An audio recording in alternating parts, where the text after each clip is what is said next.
زدني علما.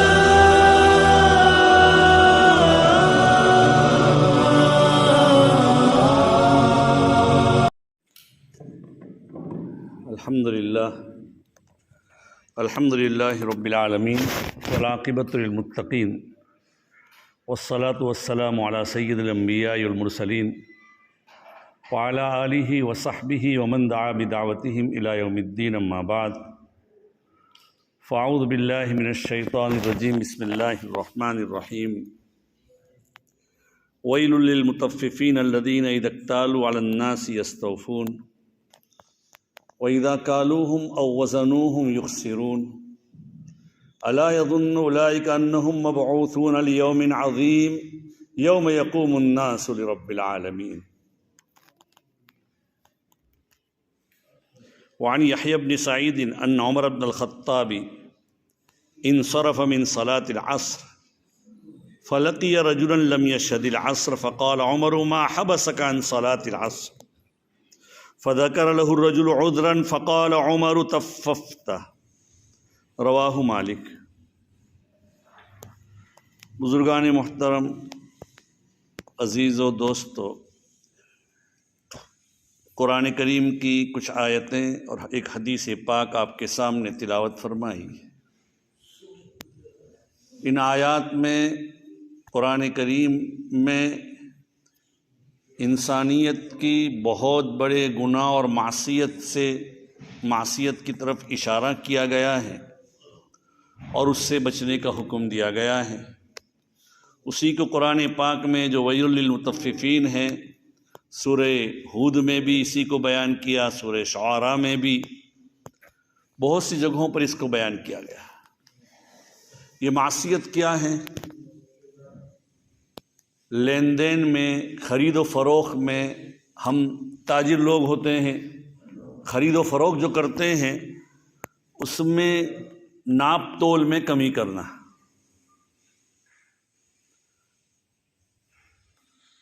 ناپ تول میں کمی، یہ کسی کے حق کو مارنا ہے، اسی کو تطفیف کہتے ہیں۔ ویل للمطففین، قرآن کہتا ہے ہلاکت ہو۔ ویل کے معنی ہلاکت کے بھی ہے، جہنم کی ایک وادی کا نام بھی ہے۔ ویل للمطففین، ناپ تول میں کمی کرنے والوں کے لیے ہلاکت ہو، ان کے لیے جہنم کی وادی ہے۔ الذین اذا اکتالوا علی الناس یستوفون، جب لوگوں سے وہ لیتے ہیں تو پورا پورا لیتے ہیں، جب ان سے کسی سے کچھ وصول کرنا ہے تو پورا پورا لیتے ہیں، لیکن جب ان کو دینے کی بات آتی ہے وَإِذَا كَالُوهُمْ أَوْ وَزَنُوهُمْ يُخْسِرُونَ، جب وہ دیتے ہیں تو یا وزن کرتے ہیں یا تول کر دیتے ہیں، ناپ کر دیتے ہیں، تو وہ اس میں کمی کرتے ہیں۔ اللہ میاں کیا کہتے ہیں؟ وہ ذرا اللہ میاں کی جانب سے جو ایک قسم کی یہ ہے، ذرا سننے جیسا ہے۔ الا یظن اولئک انہم مبعوثون لیوم عظیم، کیا ان کو معلوم نہیں ہے کہ وہ کل قیامت کے دن اٹھائے جائیں گے بڑے دن میں؟ یوم یقوم الناس لرب العالمین، لوگ اللہ میاں کے سامنے کھڑے ہوں گے، وہاں جواب دینا پڑے گا کہ تم نے یہ کمی فلاں کے حق کی۔ اتنی بات یاد رکھیں کہ حق تعالی شانہ اپنے حقوق تو معاف کر سکتا ہے، لیکن جو حقوق بندے کے ہیں، بندے کے دبائے ہیں، وہ حقوق کبھی معاف نہیں ہوتے، الا یہ کہ آپ حقدار کو حق دے دو یا معافی کرا دو، دونوں میں سے ایک بات ہوگی موت سے پہلے پہلے۔ آج کل صرف لین دین میں تطفیف، عبداللہ ابن عباس رضی اللہ تعالیٰ عنہ فرماتے ہر چیز میں ہوتی ہے تطفیف، صرف ناپ تول میں کمی کا نام نہیں۔ ایک آدمی ملازم کسی کو رکھا ہوا ہے اپنے یہاں، تو اس ملازم کے ساتھ جو شرط ہیں اس شرط کے مطابق اس کے ساتھ سلوک نہیں کرتا۔ مثلا یہ طے ہوا ہے کہ بھئی ہم آپ کو صبح شام کا کھانا بھی دیں گے۔ اب ہوتا کیا ہے بعض مرتبہ بعضی جگہوں پر کہ مالک کھا رہا ہے، سیٹ اور باس کھا رہا ہے، اور کھانے کے بعد جو بچا کھچا اس کو دے دیا۔ نہیں بھائی، اس کی تنخواہ ہوئی ہے طے 10,000 روپے، اور کہا کہ بھئی تم نے تو اس مہینے میں کام کم کیا ہے اس لیے ہم 9,000 دیتے ہیں۔ ارے بھائی، اس نے کام کیا یا نہ کیا، وہ آپ کے یہاں آ گیا تھا، آپ نے کام کم لیا، آپ کے یہاں کام کم ہونے کی بنا پر آپ نے اس کو تنخواہ کم دی ہے۔ وہ تو اپنا وقت فارغ ہو کر آپ کے دروازے پر یا آپ کی دکان پر، آپ کی فیکٹری پر پڑا ہوا ہے۔ آپ کے یہاں کام نہ ہو تو آپ کو پہلے سے کہہ دینا چاہیے کہ آئندہ مہینے میں ہمارے یہاں تنخواہ اب آپ کی 9,000 ہوگی۔ ایک آدمی، آپ نے کاریگر کو اپنے گھر بلایا اور کاریگر نے کہہ دیا کہ میں اس اے سی کی صفائی کے 400 روپے لوں گا۔ آپ نے کہا ٹھیک ہے، جب دینے کی بات آئی تو 300 روپے دیا آپ نے۔ یہ کیا ہے؟ تطفیف ہے۔ اسی طریقے سے تطفیف یعنی مال ناپ تول میں کمی کا جیسے لین دین میں ہے، سیدنا عبداللہ ابن عباس رضی اللہ تعالیٰ عنہ فرماتے ہیں شدت العذاب یومئذ للمطففین من الصلاۃ والزکاۃ والصیام وغیر ذلک من العبادات، کہ کل قیامت کے دن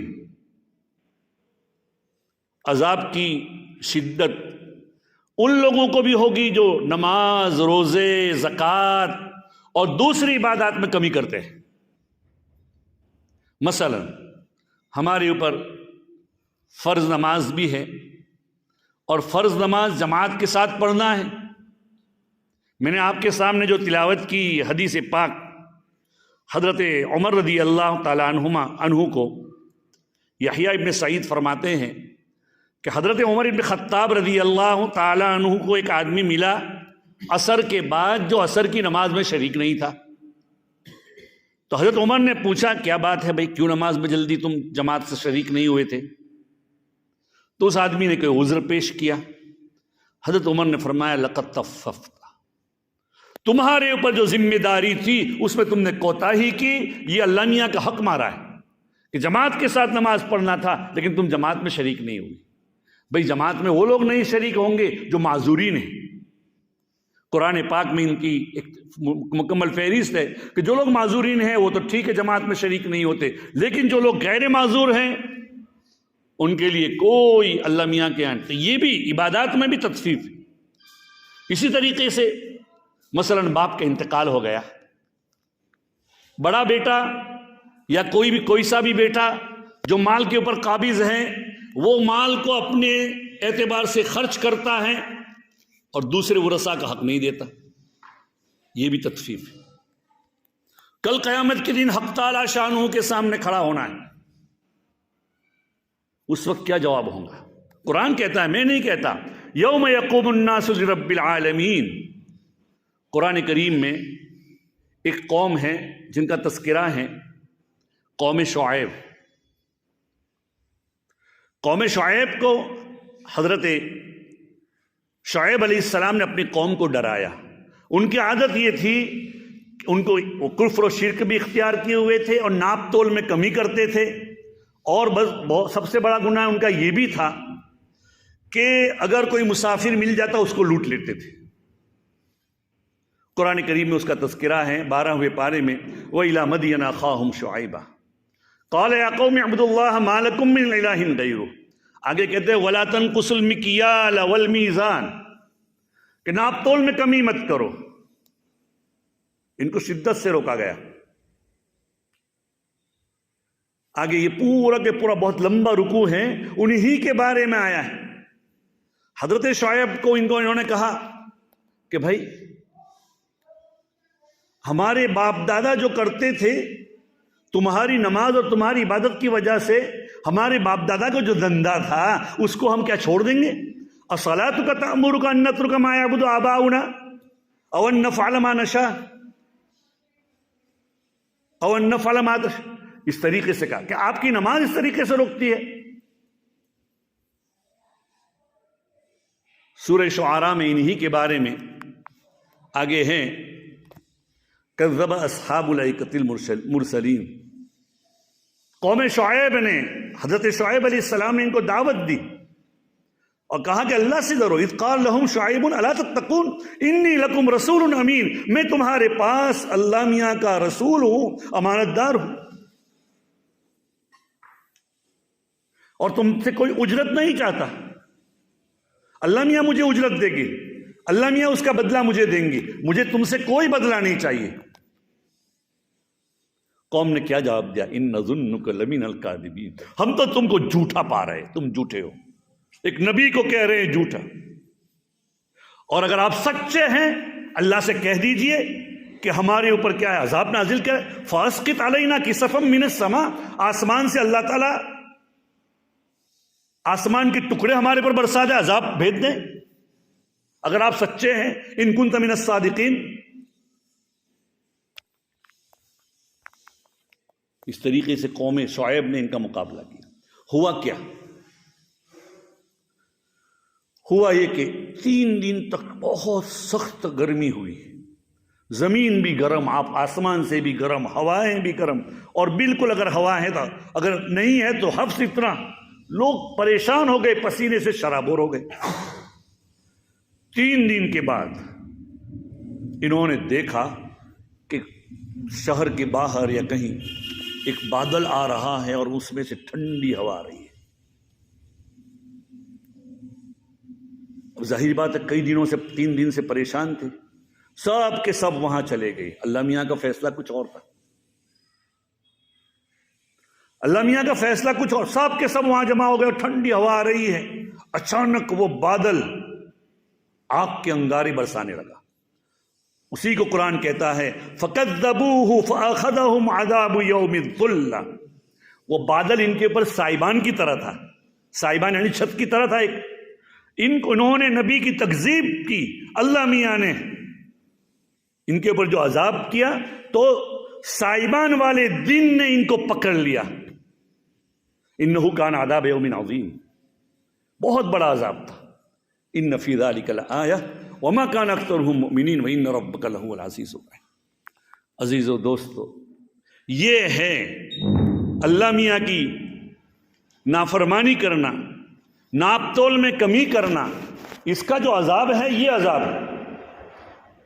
کل قیامت کے دن اس کے اوپر ایسی پکڑ ہو سکتی ہے. اور دنیا میں بھی اگر کوئی قوم عمومی طور پر معصیت کرتی ہے اللہ کا عذاب آ سکتا ہے. اللہ ہماری حفاظت فرمائے. آج ہم اور آپ دیکھتے ہیں کہ ہم شکایت کرتے ہیں کہ حالات اچھے نہیں ہیں، ہماری جان، ہمارے مال، ہماری کیا عزتیں، ہماری یہ سیاسی بحران کے ہم شکار ہیں، ہمارے مال، ہماری جان بالکل محفوظ نہیں ہے. اس کے اسباب کے اوپر بھی ہم نے یہ کیا ہے. ہمارے حضرت شیخ مولانا محمد یونس صاحب نور اللہ مرکزہ کہا کرتے تھے لوگوں میں عمومی طور پر معصیت یعنی گناہ ہو رہے ہیں، اور جب قوم میں عمومی طور پر معصیت اور گناہ ہو رہے ہوں تو اللہ کی طرف سے پکڑ بھی ایسے ہی آئے گی. یہ تو اللہ کا شکر ہے. ہمارے اوپر جو حالات ہیں وہ معمولی ہیں. قرآن کہتا ہے ما اصابکم من مصیبت فبما کسبت ایدیکم ویعفو عن کثیر، کہ تمہیں جو مصیبت آتی ہے تمہارے اعمال اور تمہارے اعمال کے کرتوت کی وجہ سے، اللہ بہت کچھ معاف کرتا ہے. ایک اور جگہ پر اللہ میاں نے فرمایا وَلَوْ يُؤَاخِذُ اللَّهُ النَّاسَ بِمَا ظَلَمُوا مَا تَرَكَ عَلَيْهَا مِن دَابَّةٍ. اگر لوگ جو معصیت اور گناہ کرتے ہیں اس کی بنا پر حق تعالی شانہ اگر لوگوں کی پکڑ کر دیں،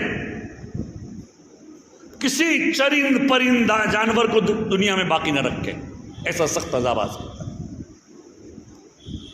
لیکن اللہ میاں نے کل قیامت کے دن وہ سب کیا ہے، مہلت دے رکھی ہے، ورنہ کل قیامت کے دن اس کی پکڑ بھائی بہت سخت ہے.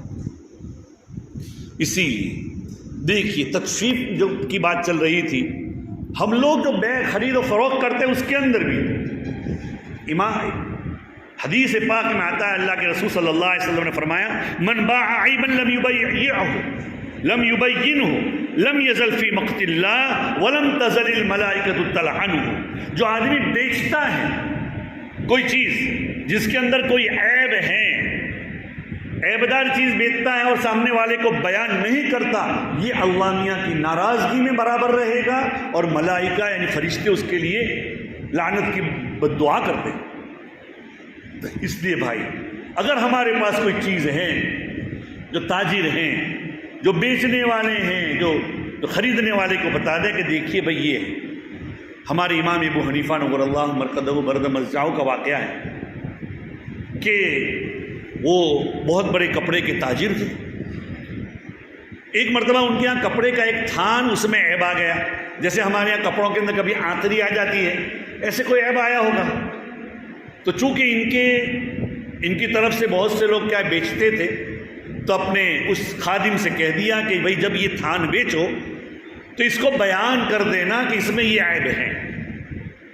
جب خادم نے بیچا، بیان کرنا بھول گیا، بیان کرنا وہ بھول گیا. امام صاحب رحمۃ اللہ علیہ کے پاس آیا، وہ امام ابو حنیفہ کے پاس. امام صاحب نے فوراً پوچھا کہ تم نے بیان کیا تھا عیب؟ کہا میں بھول گیا. اب چونکہ وہ جس شہر میں بیچا تھا اس شہر میں گلی گلی میں امام ابو حنیفہ نے اعلان کیا کہ ایسا کوئی تھان لے گیا ہے کپڑے کا جس میں یہ عیب ہے، وہ ہمارے پاس لے کر آئے، ہم اس کو دوسرا بدل دیں گے. اور واقعی میں ساتھ میں مل بھی گئے. تو عزیزو دوستو، عیب آج سب سے بڑا ہنر سمجھا جاتا ہے. اگر ہمارے پاس کوئی عیبدار چیز ہے اور ہمارا نوکر اس کو بیچ دے کہ یہی ہمارا سچا کیا ہے نوکر ہے، سچا خادم ہے، کہ اس نے ہماری کیا ہے تجارت چلا دی. ہاں اگر آپ کو علم نہیں ہے تو کچھ بھی نہیں، یا یہ کہ اوپر سے آتا ہے، جیسے کہ آج کل بہت سی چیزیں ایسی ہوتی ہیں جو ملاوٹ والی ہوتی ہیں.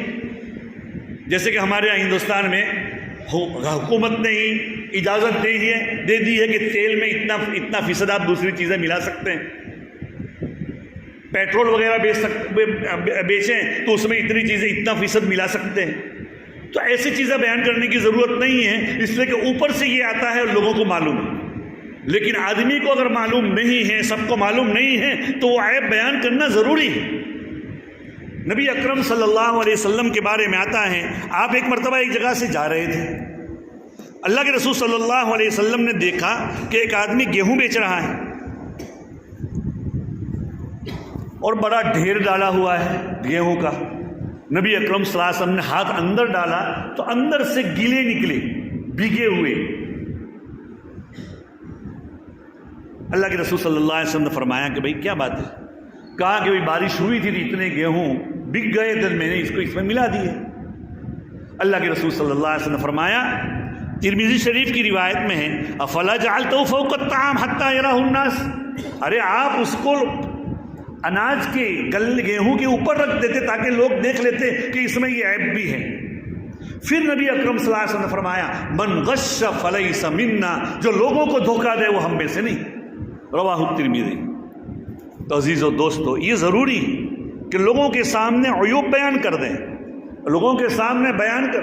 اسی طریقے سے تکفیب ہر چیز کے اندر. آدمی اپنی بیوی کے ساتھ یہ چاہتا ہے کہ میری بیوی میرے بچے کی تربیت بھی کریں، کھانا بھی اچھا پکائیں، بچوں کا سارا نظام بھی کریں، اور میری چشم ابرو یعنی آنکھ کے اشاروں پر چلے گھر میں. لیکن اس کا جو حق ہے، آدمی اٹھتے ہوئے گالی بولتا ہے، بیٹھتے ہوئے تھپڑ مارتا ہے، تو کیا اس کا کوئی حق نہیں ہے؟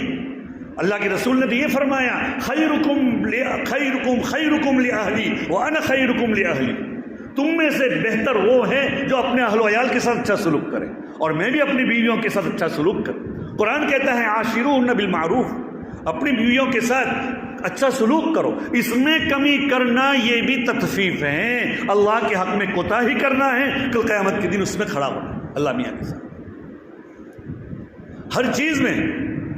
تو اللہ تعالیٰ ہمیں اس کی توفیق نصیب فرمائے، لوگوں کے حقوق کو ادا کرنے کی توفیق نصیب فرمائے، اور جو ہم سے کوتاہی ہو گئی ہے، کسی کی حق تلفی ہوئی ہو، ان تمام کو یا تو صاحب حق کو حق ادا کر دیں یا معاف کر دیں.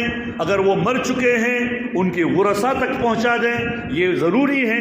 کل قیامت کا دن بھائی، اس دن نہ دینار اور نہ درہم کام نہیں آئے گا، اعمال کام آئیں گے۔ اور ہم نے کسی کا حق دبایا ہے تو ہمارے اعمال کی نیکیاں اس کو دے دی جائے گی، اور اگر ہم نے وہ اگر نہیں کیا ہے، اگر ہمارے اعمال میں نیکیاں نہیں ہیں تو سامنے والے کے گناہ ہمارے اوپر لاد دیے جائیں گے، اللہ یہ کہ اللہ ہمارے پر فضل فرمائے اور صاحب حق کو راضی فرما دے۔ لیکن یہ ضروری نہیں ہے، اس لیے عزیزو دوستو، لوگوں کے حقوق کی ادائیگی کی فکر کریں، کسی کے حق دبانے کی کوشش نہ کریں۔ یہ فن نہ سمجھیں کہ میں کسی کو دھوکہ دے دیا اور میں کسی کے سامنے کیا ہے میں نے یہ کر دیا اور میری تجارت چل گئی۔ یہ تجارت چل گئی آج تو کیا ہے ہم نے کسی کے ایک زمین کے ایک ٹکڑے کو دبا دیا، کل قیامت کے دن حدیث پاک میں آتا ہے کہ جس نے ایک بالش پر کسی کی زمین کو دبائی ہے تو کل قیامت کے دن 7 زمینوں کا توق پہنا کر اس کو ڈسا دیا جائے گا زمین میں۔ کس کے اندر طاقت ہے اس کا؟ تو اللہ تعالی ہمیں لوگوں کے حقوق کو ادا کرنے کی توفیق نصیب فرمائے۔ وآخر دعوانا ان الحمد للہ رب العالمین، سبحان اللہ و بحمدہ، سبحان اللہ۔